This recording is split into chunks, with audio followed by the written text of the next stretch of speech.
தனியார் கல்லூரிகளில் அரசின் சிறப்பு திட்டத்தில் பயன்பெறும் மாணவ மாணவிகளுக்கு இலவச லேப்டாப் வழங்க உயர்கல்வித்துறை முடிவு செய்துள்ளது.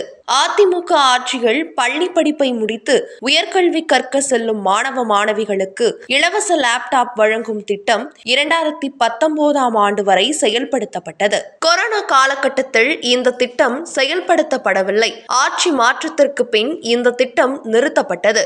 தமிழகத்தின் கலை மற்றும் அறிவியல் கல்லூரிகளுக்கு டிப்ளமா, மேலாண்மை, மருத்துவம் உள்ளிட்ட அனைத்து கல்லூரிகளுக்கும் படிக்கும் மாணவ மாணவிகளுக்கு முதல் கட்டமாக 2 ஆண்டுகளில் 20 லட்சம் லேப்டாப் வழங்கப்படும் என அறிவிக்கப்பட்டது. இதற்காக 2000 கோடி ரூபாய் ஒதுக்கப்பட்டது.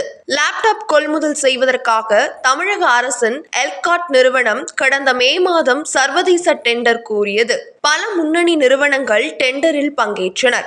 இவற்றில் ஏசர் மற்றும் டெல்ட் நிறுவனங்கள் தேர்வு செய்யப்பட்டன. ஏசர் நிறுவனம் ஒரு லேப்டாப் 23,385 ரூபாய் விலையிலும் 44 அங்குல திரையுடனும், டெல்ட் நிறுவனம் ஒரு லேப்டாப் 40,828 ரூபாய் விலையிலும் 15.6 அங்குல திரையுடன் வழங்க ஒப்புதல் அளித்தது.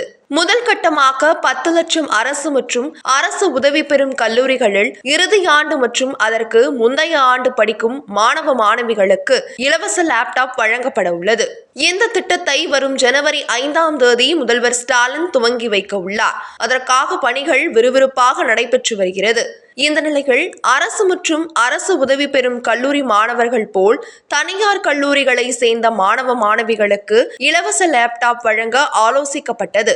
அதன் தொடர்ச்சியாக தனியார் கல்லூரிகளில் புதுமை பெண் தமிழ் புதல்வன் திட்டத்தின் வாயிலாக மாதந்தோறும் 1000 ரூபாய் பெறும் மாணவ மாணவியர், கல்வி உதவித்தொகை பெறும் மாணவ மாணவிகள் ஆகியோருக்கு இலவச லேப்டாப் வழங்க முடிவு செய்யப்பட்டது. இதற்காக கூடுதலாக எவ்வளவு செலவாகும், எவ்வளவு மாணவர்கள் உள்ளனர் என உயர்கல்வித்துறை கணக்கெடுத்து வருகிறது. விரைவில் இதற்கான அரசாணை வெளியிடும் என்றும் உயர்கல்வித்துறை அதிகாரிகள் தெரிவித்தனர்.